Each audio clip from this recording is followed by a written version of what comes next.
Chris Wallace here, advisor to men, with another issue of ATM News. Let's talk about emotional resilience. Now, much has been written about how men need to express their emotions more. People point to the higher male suicide rate, for example, as a reason. Let me be frank. Putting it that way is as disingenuous as saying we must provide gender-affirming care to gender-confused teens or they will kill themselves. Both claims are false and serve someone's ideological agenda. A multitude of reasons exist why men whack themselves at higher than average rates. Let's cover how we can build ourselves up in this edition of the ATM News. Emotional resilience is a superpower significantly impacting men and your attractiveness. It's not about being impervious to emotions. Rather, it's about your ability to bounce back from adversity, remaining steadfast in the face of challenges, and maintaining a positive outlook on life. Emotional resilience goes a long way in alleviating male loneliness. Now let's talk about understanding adaptation. Adaptation in the face of life's ups and downs is part of your masculine heritage. Here's something you may not have considered. In days of yore, almost every woman got pregnant. Not so for men. It's likely that half or even just a quarter of men fathered children.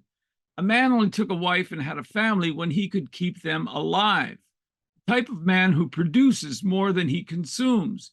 Defend, deliver, decide. That's what men do. Your lineage contains a wide diversity of feminine influences. On the other hand, your masculine ancestry is almost certainly highly selective. Keep that in mind. If you look back far enough, the man in you comes from a long line of the very best of men, with the odd sneaky fucker tossed in for good measure.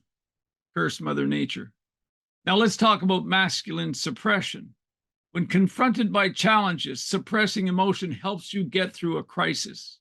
It's not just during war as first responders that we see men bear down emotionally to get through problems by shunting aside their feelings.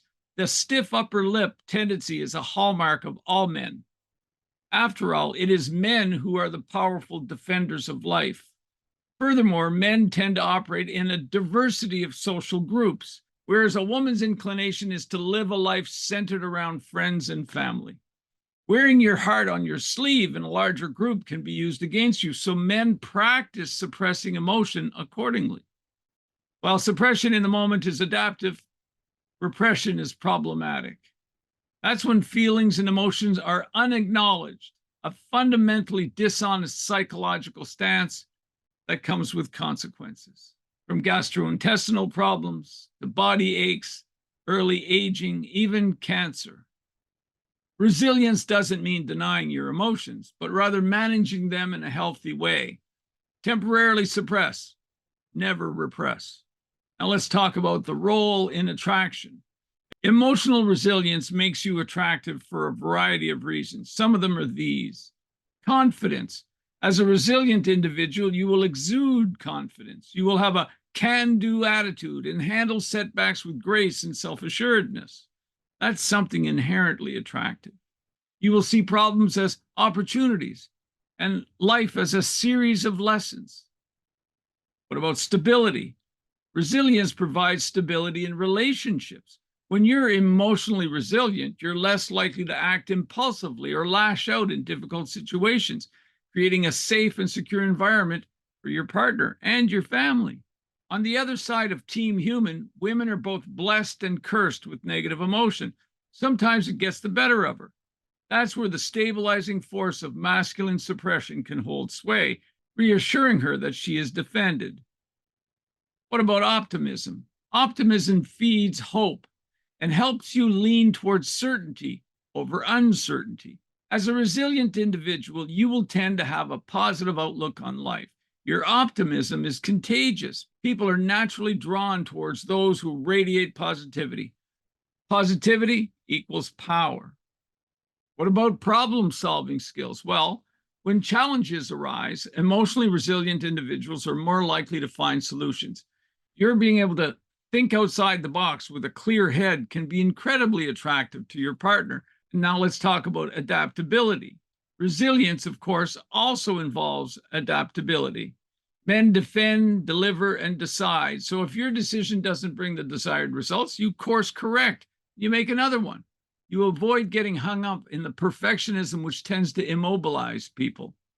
Instead, you remain open to change and growth, something which enhances attractiveness. Let's talk about how to get it.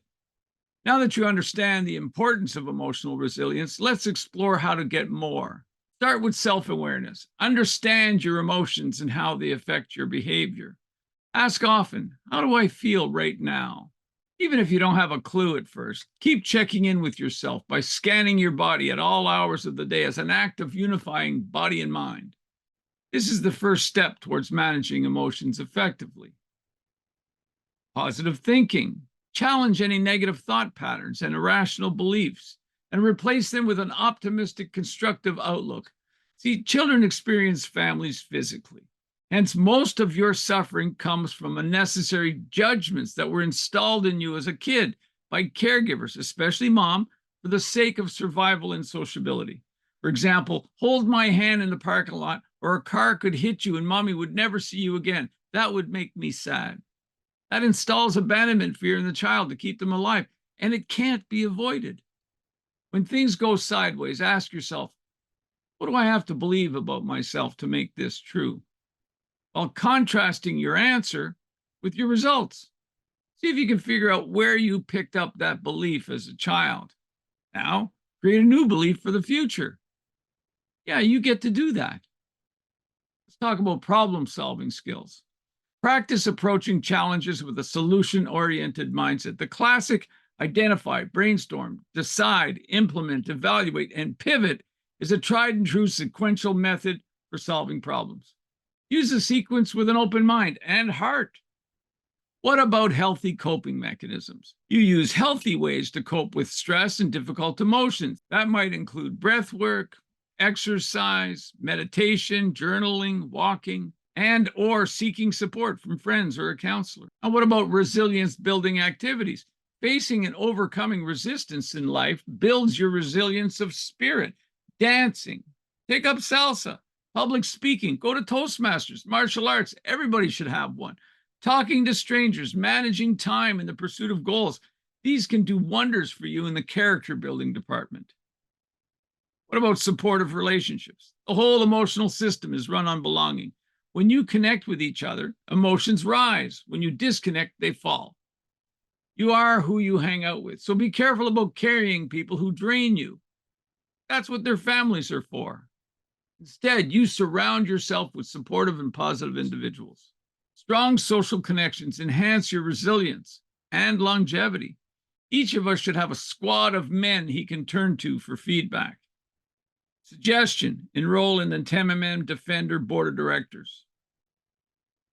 Next, learn from setbacks. There are no failures, only learning experiences.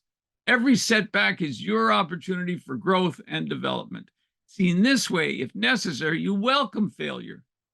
Aim to fail fast and readjust. You see, women mature a little faster than men, and when she's ready, she looks around for a kind man with power potential who matches or slightly exceeds her own self-assessment. She will signal him, often with great subtlety, inviting him to chase her. When he responds and he successfully woos her into surrender, he believes he has won her over. In this way, nature allows each of them to win because every one of us likes to feel like we are someone's chosen. Whether she eventually has children or not, she is nature's designated caregiver. No matter what she does, it is likely she will bear the greater caregiving burden. For example, have you ever seen a doctor's office run by a man? Me neither. That's the domain of the conscientious caregiving female. Her higher negative emotion allows her to spot sickness in those around her and sense danger in her environment. Your emotional resilience as a powerful defender provides you both with respite from the suffering of life. Keep Team Human in balance and harmony. So now you have to ask, can you be such a man? Who will you be? Can you commit to being? If you have questions or comments, just holler. We're grateful if you support us by subscribing. And until next time, stay true and free. Thanks for listening.